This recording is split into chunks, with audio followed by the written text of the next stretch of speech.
Morning to you all. आज हम लोग स्टार्ट करेंगे आपका HCl कंपाउंड, जो कि एक 4 कंपाउंड में जो आपको क्लास 10th में है, HCl, अमोनिया, नाइट्रिक एसिड और सल्फ्यूरिक एसिड। उसका फर्स्ट चैप्टर हम लोग स्टार्ट करते हैं, हाइड्रोजन क्लोराइड। ओके, इसमें आप लोग 2 पार्ट होगा, एक हाइड्रोजन क्लोराइड गैस होगा और एक हाइड्रोजन क्लोराइड एसिड होगा। एकदम कॉन्सेप्ट क्लियर रखिएगा, बहुत ही इजी चैप्टर है और इजीली आप लोग कवर कर ले जाएंगे इसको। ओके, तो सबसे पहले हम लोग देखते हैं कि हाइड्रोजन क्लोराइड में जो क्वेश्चन आता है वो आपको केमिकल बॉन्डिंग से आ जाएगा। इसका इलेक्ट्रॉन डॉट सिस्टम बनाइए, जिसके लिए आप केमिकल बॉन्डिंग को भी वहां से जाकर रिवाइज कर सकते हैं मेरे वीडियो में। ओके, तो यहां पर क्या है, HCl एक पोलर कोवेलेंट कंपाउंड है। तो क्या है पोलर कंपाउंड? जो कंपाउंड जिसमें partially negative and partially positive charge दिखाई दे बिकॉज ऑफ इलेक्ट्रोनेगेटिविटी डिफरेंस के कारण, वैसे कोवेलेंट कंपाउंड को हम लोग पोलर कोवेलेंट कंपाउंड कहते हैं। जैसे HCl, HF, ये सब आपके पोलर कोवेलेंट कंपाउंड है और ये होता है इलेक्ट्रोनेगेटिविटी डिफरेंस के कारण। अब इसको लेवोसियर ने म्यूराटिक एसिड कहा था। लेवोसियर ने क्या कहा था? इसको म्यूराटिक एसिड कहा था। म्यूराटिक एसिड का मतलब होता है स्पिरिट ऑफ एसिड। क्या कहते हैं इसको? Spirit of acid, spirit of acid.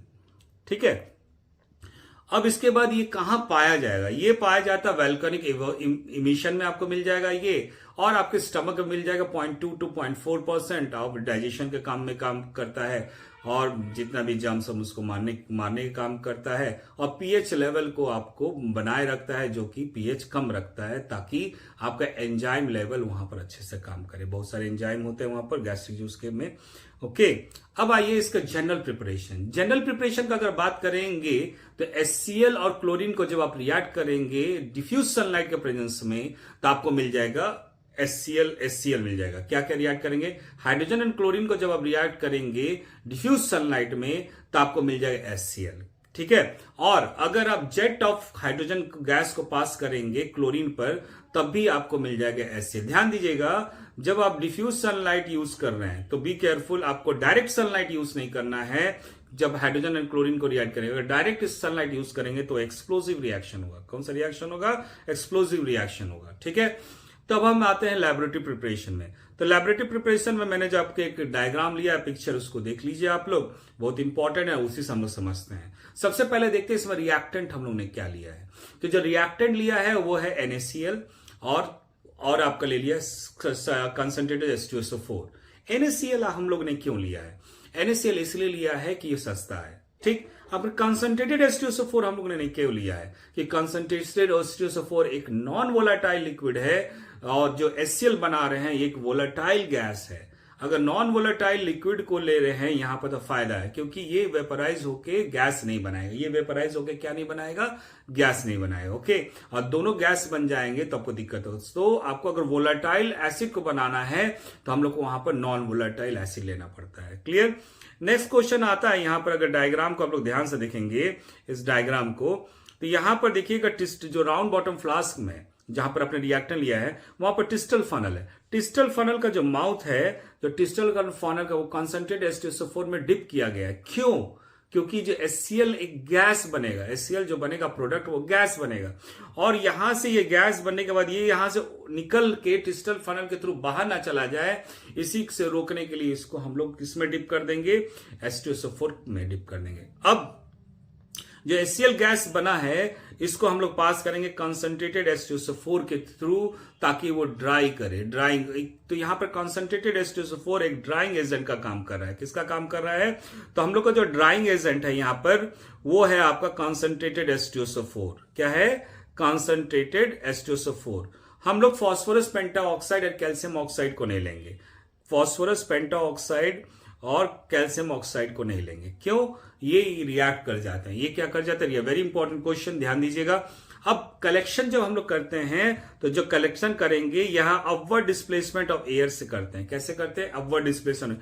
क्यों? कि एयर का जो वेपर डेंसिटी है 14.4 है, और HCl का जो वेपर डेंसिटी है 18.25 है। अब भारी कौन है? HCl है। तो जो भारी होगा वो नीचे बैठेगा, जो हल्का होगा ऊपर जाएगा। तो एयर तो चारों जगह, चारों दुनिया में एयर है, तो HCl गैस जैसे बनेगा वो क्या होगा? अपवर्ड डिस्प्लेसमेंट करेगा एयर का, और एयर बाहर निकल जाएगा। तो ये पॉइंट क्लियर हो गया। अब यहां पर जो क्वेश्चन रिएक्शन, आप यहां पर आप जो है रिएक्शन को देखिए। रिएक्शन में आपने सोडियम क्लोराइड लिया और H2SO4 लिया, लेकिन यहां पर टेम्परेचर देखिए 200 डिग्री सेल्सियस से आपने कम लिया है। क्यों? यहां पर भी क्वेश्चन बनता है, अगर हम 200 डिग्री सेल्सियस से ज्यादा टेम्परेचर ले लेंगे तो आपका फ्यूल का वेस्टेज होगा। किसका वेस्टेज होगा? फ्यूल का वेस्टेज होगा। एपरेटस क्योंकि ग्लास का है वो भी क्रैक कर सकता है अगर हाइयर टेम्परेचर लेंगे। और नेक्स्ट क्या है आपका सोडियम सल्फेट। अगर 200 डिग्री सेल्सियस से ज्यादा ले लिया आपने तो यहां पर सोडियम सल्फेट का फॉर्मेशन होगा, और वो जो सोडियम सल्फेट का फॉर्मेशन होगा वो चिपक जाएगा आपका राउंड बॉटम फ्लास्क में, और उसको निकालने में आपको दिक्कत होगा। ठीक है, अब और फ्यूल का वेस्टेज वो भी करेगा। अब आइए आप लोग इसमें फिजिकल प्रॉपर्टीज में। फिजिकल प्रॉपर्टी में अगर हम ध्यान देंगे, ये कलरलेस गैस है, पंजेंट चोकिंग स्मेल है, सावर इन टेस्ट है, और कोरोसिव इन नेचर है। और उसके बाद आता है ये नोज को, थ्रोट्स को और लंग्स को इरिटेट करता है। डेंसिटी मैंने बता ही दिया 18.25 है HCl का, और एयर का है 14.4, मतलब एयर से ये भारी है, इसीलिए हम लोग down upward displacement of air में इसका कलेक्शन कर सकते हैं। बॉइलिंग पॉइंट इसका -83 डिग्री सेल्सियस है, मेल्टिंग पॉइंट 113 डिग्री सेल्सियस है। ध्यान दीजिएगा, अगर इसको आप HCl गैस को लिक्विड में बना सकते हैं, जैसे आप लोग LPG गैस लेते घर पर है, वो भी लिक्विफाइड होता है, तो इसको अगर लिक्विड में बनाना है तो आपको 40 एटमॉस्फेयर का प्रेशर लगाना पड़ेगा, और आपको टेम्परेचर रखना पड़ेगा 10 डिग्री सेल्सियस। कितना रखना पड़ेगा? 10 डिग्री सेल्सियस। यहां पर भी बहुत अच्छा क्वेश्चन बनेगा, मैं आगे बात करता हूं उस पर। ठीक है, अब solubility, very very important solubility जो फैक्टर है वहां पर क्या है, 452 ml 1 ml वाटर में डिसॉल्व होता है। 452 ml of HCl gas dissolve in 1 ml, जो कि बहुत बड़ा प्रेशर का डिसबैलेंस करता है। ओके, उसमें हम लोग भी आगे क्वेश्चन करेंगे। अब आइए पहला क्वेश्चन यहां पर देखते हैं कि डेंसिटी किसका ज्यादा है। एयर का डेंसिटी ज्यादा है कि आपका HCl का डेंसिटी है। इसके लिए आप ले लीजिए एक बीकर में रखिए कैंडल। अब दूसरे एक बीकर में HCl गैस बनाइए, HCl गैस कलेक्ट करके उसको लेते आइए, और उसको उस बीकर में जिसमें कैंडल है उसमें ड्रॉप कीजिए, जैसे डायग्राम में दिया हुआ है। ओके, आप क्योंकि अब धीरे धीरे देखेंगे कि कैंडल कुछ देर बाद एकदम एक्सटिंग्विश हो जाएगा, उसका मतलब ये प्रूफ करता है कि जो कैंडल एक्सटिंग्विश हुआ है तो अंदर का एयर को ये डिस्प्लेस कर दिया है। ये प्रूफ करता है कि HCl ज्यादा भारी है, किससे? एयर से। क्लियर? तो ये क्लियर हो गया। अब आइए experiment to demonstrate the solubility of the fountain. देखिए ये एक शॉर्ट वीडियो है, फास्ट है। डिटेल वीडियो जब हम आगे आएंगे तो आप लोग को डिटेल वीडियो में बताएंगे। ठीक है, क्योंकि डिटेल वीडियो में इसके बहुत सारे आपको लेक्चर देना पड़ेगा। ठीक है, बहुत सारे वीडियो बनाना पड़ेगा। अब आइए experiment to dissolve the solubility, very very important question है सॉल्युबिलिटी का। इसमें हम लोग लेंगे एक राउंड बॉटम फ्लास्क, वो भी round bottom flask inverted form में, उसको क्लैंप कर देंगे, और उसमें लेंगे हम लोग कैपिलरी ट्यूब और एक ड्रॉपर में होगा पानी। अब जो कैपिलरी ट्यूब है उसमें नीचे है ट्राउ में है ब्लू लिटमस। ध्यान दीजिएगा, सारा डायग्राम में क्लियर है। अब ड्रॉपर को दबाइए, जैसे आप ड्रॉपर को दबाएंगे तो उसमें से क्या होगा, आपका जो लिक्विड होगा ड्रॉपर के अंदर वो स्प्रे कर देगा। स्प्रे करते ही आपका जो राउंड बॉटम फ्लास्क में आपने HCl गैस रखा हुआ पहले से, अब HCl गैस क्या होगा, तुरंत वाटर, जैसे ही वाटर मिलेगा उसमें वाटर में वो डिसॉल्व करेगा 452 ml इन 1 ml। कितना फास्ट डिसॉल्व करेगा, ध्यान दीजिए कितना फास्ट। और इसके कारण क्या हो जाएगा, राउंड बॉटम फ्लास्क जो उल्टा करके रखे हैं उसमें प्रेशर हो जाएगा कम। और दुनिया का नियम है कि प्रेशर जहां कम होगा वहां प्रेशर को बैलेंस किया जाएगा। जैसे अब बहुत सारा एटॉमिक एक्सप्लोजन भी इसी पर आधारित है कॉन्सेप्ट पर। ओके, नाउ प्रेशर हो गया कम, दुनिया का नेचर है कि प्रेशर को बैलेंस करना है। और क्या हो जाएगा, जैसे ही राउंड बॉटम फ्लास्क में प्रेशर कम होगा, जो बाहर का प्रेशर हो जाएगा ब्लू लिटमस को दबाएगा। और जैसे ब्लू लिटमस को दबाएगा तो ब्लू लिटमस किधर को जाएगा भैया, कैपिलरी में ऊपर जाएगा। और जैसे कैपिलरी में ब्लू लिटमस ऊपर जाएगा और ये स्प्रे होकर निकलेगा राउंड बॉटम फ्लास्क में, ये ब्लू लिटमस है, लेकिन अंदर हो गया HCl एसिड। HCl गैस नहीं, HCl एसिड, आगे मैं पढ़ाने वाला हूं। HCl एसिड, HCl एसिड में जैसे ही ब्लू लिटमस जाएगा वो टर्न हो जाएगा रेड, हम लोग को मिलेगा लाल फाउंटेन। क्या मिलेगा हम लोग को, रेड फाउंटेन। इसको आप पढ़ लीजिएगा यहां पर, तो ये मिलेगा आपको रेड फाउंटेन। अब आइए आप लोग केमिकल प्रॉपर्टी, जब HCl को आपको हिट करेंगे 500 डिग्री सेल्सियस से ज्यादा पर आपको H2N क्लोरीन गैस मिल जाएगा। क्या मिल जाएगा, H2N क्लोरीन गैस। जैसे ही आपको मिलेगा वो आपको ग्रीनिश येलो कलर का आपको गैस मिलेगा। H2 जो है अगर चेक करना है तो आपको एक बर्निंग मैचस्टिक पॉप साउंड से जलता है। ठीक है, अब जो मेटल, एक्टिव मेटल्स है, जो हाइड्रोजन से ऊपर है, क्या है, sodium, potassium, calcium, magnesium, aluminium, tin and lead. Okay, ये सब क्या कर देगा, हाइड्रोजन गैस दे देता है जो HCl के साथ। क्या दे देता है, हाइड्रोजन गैस। क्लियर। और वेरी इंपॉर्टेंट, एमोनिया गैस और HCl गैस जब कंबाइन करेगा तो एक सॉलिड सब्लिमेट देगा, एमोनियम क्लोराइड, व्हाइट फ्यूम्स देगा। क्या देगा? ये टेस्ट रिएक्शन है। कैसा रिएक्शन है भैया? टेस्ट रिएक्शन है। ठीक है, ओके। कैसे टेस्ट होगा बताएंगे जब एमोनिया को हम लोग लेंगे किसमें? वाटर सॉल्यूशन में। ओके, अब आइए second part of this chapter. First part ammonia, देखिए HCl गैस, अब हम लोग सेकेंड पार्ट HCl एसिड। दोनों में बहुत अंतर है भैया। क्या अंतर है पहले सुनिए। HCl जो गैस है उसमें फ्री हाइड्रोजन आयन नहीं होता। ये आपको ड्राई लिटमस पेपर में कोई टेस्ट नहीं देगा, मॉइस्ट नहीं, ड्राई लिटमस पेपर में, मॉइस्ट में दे देगा। ठीक है, क्योंकि जैसे मॉइस्ट मिलेगा लिटमस पेपर, उसमें क्या होगा? डिसॉल्व करके HCl एसिड बनेगा। HCl एसिड टेस्ट क्या करे? ब्लू टू रेड हो जाएगा। क्लिक है। लेकिन HCl गैस आपको कोई टेस्ट नहीं देगा, ध्यान दीजिएगा, टेस्ट नहीं देगा, दिमाग में रखिए। ठीक है, क्योंकि इसमें H+ आयन नहीं, फ्री नहीं, H+ आयन निकलेगा ही नहीं इसमें। ठीक है, अब आइए लिक्विफाइड, आपने HCl को लिक्विफाइड किया था 40 एटमॉस्फेरिक प्रेशर और 10 डिग्री सेल्सियस पर लिक्विफाइड किया था। ठीक, ये भी आपका लिटमस टेस्ट नहीं देगा, ड्राई लिटमस टेस्ट नहीं देगा। क्यों? इसमें भी H+ आयन नहीं मिलेगा, फ्री आयन नहीं मिलेगा। ओके, ध्यान दिए, वेरी वेरी इंपॉर्टेंट क्वेश्चन। ठीक है, लगभग मैं क्वेश्चन यहां क्लियर करूंगा, बस अब मेरे वीडियो को बार बार देखिए और बार बार देखिए। मैं क्या मैंने कि प्रॉमिस करता हूं आपको मैक्सिमम क्वेश्चन करेंगे आप लोग। ठीक है, अब आइए हम लोग क्या बनाते हैं, हम लोग बनाते हैं HCl एसिड बनाते हैं। HCl गैस बन चुका लैबोरेटरी प्रिपरेशन में, जिसमें सोडियम क्लोराइड हम लोग लिए थे, फिर हमने कंसंट्रेटेड H2SO4 लिया था। ओके, अब हम चलते बैक सेक्शन से हम लोग लैबोरेटरी प्रिपरेशन करेंगे। अब बैक सेक्शन में क्या करना है? एक बड़ा सा फनल लेना है, बड़ा सा फनल लेना है, ध्यान, डायग्राम आप बुक से देख सकते हैं। और एक ट्राउ लेना है, ट्राउ में लेना है पानी, और फनल कनेक्टर रहेगा प्रिपरेटरी जोन, जिसमें आप क्या लेंगे? Sodium chloride and H2SO4, temperature below 200 degree Celsius. क्या बनेगा? HCl gas. HCl गैस की सॉल्युबिलिटी मैंने बताया 452 ml इन 1 ml। गैस बनेगा, फनल के थ्रू आएगा, और फनल का माउथ जो होगा पानी के साथ टच करेगा, खाली टच, डोंट डिप, टच करेगा पानी के साथ। और फनल का माउथ बड़ा रखना है, सरफेस एरिया। क्यों रखना है बताता हूं, क्लियर। अब क्या होगा? जैसे ही एयर जो HCl गैस आएगा पानी के साथ टच करेगा, कितना बताया मैंने? 452 ml इन 452 ml इन कितना ml? 452 ml इन 1 ml। तो 452 ml इन 1 ml लेगा तो क्या होगा? इतना फास्ट डिसॉल्व होगा कि प्रेशर हो जाएगा इसका लो, प्रिपरेटरी जोन में प्रेशर लो हो जाएगा। और उस प्रेशर को मेंटेन करने के लिए क्या होगा? पानी जो है फनल में चला जाएगा। और जैसे पानी फनल में चले जाएगा तो पानी का मास होगा बड़ा, लार्ज, और मास लार्ज होने का नीचे ग्रेविटी का वेट नीचे खींचेगा और एयर गैप तुरंत आ जाएगा। जैसे एयर गैप है तो पानी नीचे, तुरंत पानी गिर जाएगा नीचे। और ये प्रोसेस बार बार चलेगा, बार बार गैस आएगा, बार बार पानी आएगा, फिर नीचे, तब तक चलेगा जब तक सैचुरेटेड सॉल्यूशन ना बन जाए। क्या बन जाए? Saturated solution. What is saturated solution? Saturated solution वो सॉल्यूशन होता है जिसमें और सॉल्यूट डिसॉल्व नहीं होगा, एक पर्टिकुलर टेम्परेचर में, लिमिट होता है वो। ठीक है, यहां सैचुरेटेड सॉल्यूशन बनेगा 36% पर। कितने परसेंट पर? 36% पर। इसी को बोलते हैं हम लोग HCl एसिड। क्या बोलते हैं हम लोग? HCl acid. Back section very important. Okay, अब आ जाइए यहां पर constant boiling mixture. Very very very very important question, दिमाग में बैठा लीजिए। आपने होमोजीनियस मिक्सचर पढ़ा है, हेट्रोजीनियस मिक्सचर एक अलग वैरायटी का मिक्सचर है। देखिए यहां पर बॉइलिंग पॉइंट किसी भी एलिमेंट का, किसी भी कंपाउंड का एक कैरेक्टरिस्टिक्स फीचर होता है। यहां पर सारा कैरेक्टरिस्टिक्स कंपोनेंट भूल जाएगा। कैसे? जो कंपोनेंट मिक्स किया जाएगा एक पर्टिकुलर कॉम्पोजिशन पर, ध्यान से सुनिएगा, एक कंपोनेंट मिक्स किया जाएगा एक पर्टिकुलर कॉम्पोजिशन पर, उस मिक्सिंग कंपोनेंट का बॉइलिंग पॉइंट सेम हो जाएगा। बॉइलिंग पॉइंट क्या हो जाएगा? सेम हो जाएगा। उसको बोलते हैं एजियोट्रोपिक मिक्सचर।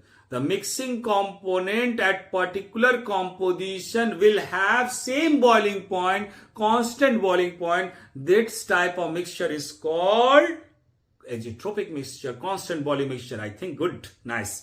ओके, अब तो वो क्या कॉम्पोजिशन है? HCl का 22.2% और वाटर का 77.8%। इस कॉम्पोजिशन पर द बॉइलिंग पॉइंट हो जाएगा 110 डिग्री सेल्सियस। एकदम दिमाग में रखिए। इसी तरह मैं नाइट्रिक एसिड में भी बताऊंगा। ओके, एकदम दिमाग में रखिए, क्वेश्चन एकदम नियरली आने वाला क्वेश्चन होता है। ओके, अब आइए फिजिकल प्रॉपर्टी। उधर भी हम लोग ने फिजिकल प्रॉपर्टी पढ़ा था, इसको भी फिजिकल प्रॉपर्टी पढ़ते हैं। कलरलेस, पंजेंट, चोकिंग स्मेल, खट्टा टेस्ट है लेकिन टेस्ट मत कीजिएगा प्लीज। ओके, और अगर स्किन पर जलेगा तो क्या देगा भैया? Amber colour. नाइट्रिक एसिड जलेगा तो क्या देगा? Yellow colour. और कंसंट्रेटेड H2SO4 से जलेगा तो आपको मिलेगा ब्लैक कलर स्टेन। ओके, और ये एक हाईली सॉल्युबल है, बॉइलिंग पॉइंट 110 डिग्री सेल्सियस है। केमिकल प्रॉपर्टी, आप ब्लू लिटमस को क्या करेगा भैया, रेड। फिनोफ्थिलीन को क्या करेगा, कलरलेस ही रहने देगा। मिथाइल ऑरेंज को कर देगा भैया सब पिंक। क्लियर। अब आ जाइए भाई, अब आइए, अगर इसको आप ट्रीट कर देंगे एक्टिव मेटल के साथ, जो एक्टिव मेटल हाइड्रोजन के ऊपर हाइड्रोजन गैस देगा, एकदम दिमाग में भर लीजिए बार बार। ओके, अब आइए, मेटेलिक ऑक्साइड और हाइड्रो ऑक्साइड्स के साथ क्या करेगा, ये सॉल्ट एंड वाटर देगा। क्या देगा, सॉल्ट एंड वाटर। रिएक्शन जैसे मैग्नीशियम ऑक्साइड है उसके साथ रिएक्ट करेगा HCl के साथ, तो क्या देगा, मैग्नीशियम क्लोराइड एंड वाटर। इसी तरह बहुत इजी रिएक्शन है, salt and water. Okay, only practice balancing. Chemistry का बेस है क्रिस क्रॉस मेथड। क्या है, criss cross method, acid base radicals, और फिर उसके बाद बैलेंस। ये आप जानते हैं तो केमिस्ट्री का कोई भी रिएक्शन लिख सकते हैं। ओके, अब आइए, बहुत ही important, carbonate, bicarbonate, sulphide, bisulphide, sulphide, इनके साथ क्या रिएक्शन होने वाला है जब ये HCl को ही लेंगे। कार्बोनेट बाइकार्बोनेट के साथ जब रिएक्ट करेंगे तो मेटल कार्बोनेट बाइकार्बोनेट के साथ रिएक्शन करेगा तो आपको मिलेगा salt, water and carbon dioxide. Carbon dioxide क्या करता है, लाइम वाटर को क्या कर देता है, मिल्की कर देता है। और ध्यान दीजिएगा, एसिडिफाइड पोटेशियम डाइकार्बोनेट का पोटेशियम परमैंगनेट के साथ इसका कोई चेंजेस नहीं होता है। ठीक है, एक टेस्ट होगा, आइडेंटिफाई जो सल्फर डाइऑक्साइड से इसको डिफरेंशिएट करने में हेल्प करता है। पढ़ लीजिएगा चैप्टर इसको ध्यान से। अब आइए, sulphide, sulphide, ITE, sulphide, sodium bisulphide and sodium sulphide and bisulphide. इसके साथ आप जब HCl के साथ रिएक्शन करेंगे तो आपको salt, water and sulphur dioxide, salt, water and sulphur dioxide. Okay, और सल्फर डाइऑक्साइड भी लाइम वाटर को मिल्की कर देता है। लेकिन यहां पर ध्यान दीजिएगा, एसिडिफाइड पोटेशियम डाइक्रोमेट में अगर SO2 गैस पास करेंगे तो ग्रीन कलर क्रोमियम सल्फेट मिलेगा, क्रोमियम सल्फेट मिलेगा, ध्यान दीजिएगा। ओके, अब सोडियम सल्फाइड को अगर HCl के साथ ट्रीट करेंगे तो हमको मिलेगा सोडियम क्लोराइड एंड H2S।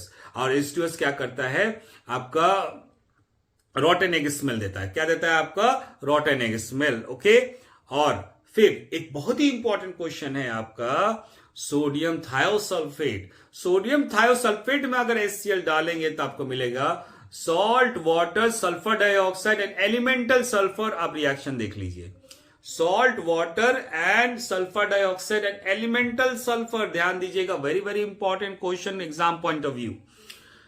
अब आइए, आप लोग जो कंसंट्रेटेड HCl को अगर हम लोग ट्रीट करेंगे स्ट्रॉन्ग ऑक्सीडाइजिंग एजेंट जैसे manganese dioxide, lead oxide and red lead के साथ, तो हमको मिल जाएगा क्लोरीन गैस। क्या मिल जाएगा हमको, क्लोरीन गैस। ये भी एक टेस्ट रिएक्शन है। क्लोरीन ग्रीनिश येलो गैस होगा। कौन सा गैस होगा, greenish yellow gas. Clear.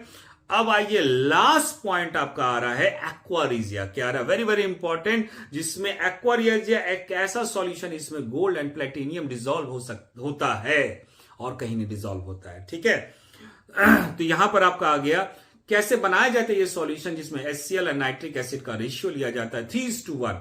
HCl और नाइट्रिक एसिड दो ही कंपोनेंट होता है, रेशियो होता है 3:1। और ये जब रिएक्शन करते हैं तो नाइट्रोसिल क्लोराइड देते हैं। क्या देते हैं, नाइट्रोसिल क्लोराइड, और नेसेंट क्लोरीन देते हैं। क्या देते हैं, नेसेंट क्लोरीन। और ये जो नेसेंट क्लोरीन है ये गोल्ड के साथ रिएक्ट करके ऑरिक ट्राइक्लोराइड या गोल्ड ट्राइक्लोराइड बनाएगा। प्लेटिनियम के साथ रिएक्ट करके ये बनाएगा प्लेटिनियम टेट्राक्लोराइड। ओके, और यहां पर हो जाएगा आपका लास्ट पॉइंट जिसमें हम लोग देखेंगे यूजेस में इसका इंडस्ट्रियल यूज है। उसके बाद आप लोग देख लीजिएगा इसको। फिर जब इसका एक वर्ड आता है पिकल का मतलब यहां cleaning of what, steel, cleaning of steel. किसके द्वारा करते हैं, HCl के द्वारा। वेरी वेरी, पिकल का मतलब अचार नहीं है, यहां पर क्लीनिंग ऑफ स्टील है जिसको HCl से। फिर मेडिसिन में इसका यूजेस है। अब भैया एक test reaction, very very important, compound में जब भी पढ़िएगा टेस्ट रिएक्शन जरूर याद कीजिएगा। ठीक है, तो यहां पर एक रॉड ले लीजिए, रॉड को अमोनियम हाइड्रोक्साइड सॉल्यूशन में डिप करके HCl सिलेंडर के पास लाइए। HCl मैंने जो बीकर को में HCl है उसके पास लाइए, आपको white fumes of ammonium chloride मिल जाएगा। आगे हम बात कर चुके हैं इस पर। ठीक है, अब है आपके पास सिल्वर नाइट्रेट में अगर HCl डालेंगे तो आपको white precipitate of silver chloride मिल जाएगा। क्या मिल जाएगा, सिल्वर क्लोराइड, जो एक्सेस ऑफ एमोनियम हाइड्रोक्साइड में डिसॉल्व हो जाता है। क्लियर। अब आ जाइए, फिर अभी मैंने बात किया था मैग्नीज डाइऑक्साइड एक स्ट्रॉन्ग ऑक्सीडाइजिंग एजेंट है। इसको HCl के साथ रिएक्ट होता है तो ग्रीनिश येलो क्लोरीन गैस मिलेगा। क्या मिलेगा, ग्रीनिश येलो क्लोइज बैग। और यहां पर मैं चैप्टर को खत्म करता हूं। आप अच्छे से पढ़िए, बाकी सब आप जितना प्रैक्टिस करेंगे उतना ही आपके लिए फायदेमंद है। ओके माय डियर, सो यहां पर मैं अपना चैप्टर कंप्लीट करता हूं। ध्यान दीजिएगा, मैं इसमें ऑब्जर्वेशन का क्वेश्चन आगे लाने वाला हूं। ऑब्जर्वेशन, एससीएल का ऑब्जर्वेशन में जो क्वेश्चन आता है पेपर, जहां आप लोगों को परेशानी होती है कैसे लिखा जाएगा वो मैं बताऊंगा मैं मेरे आगे वाले वीडियो में। ओके।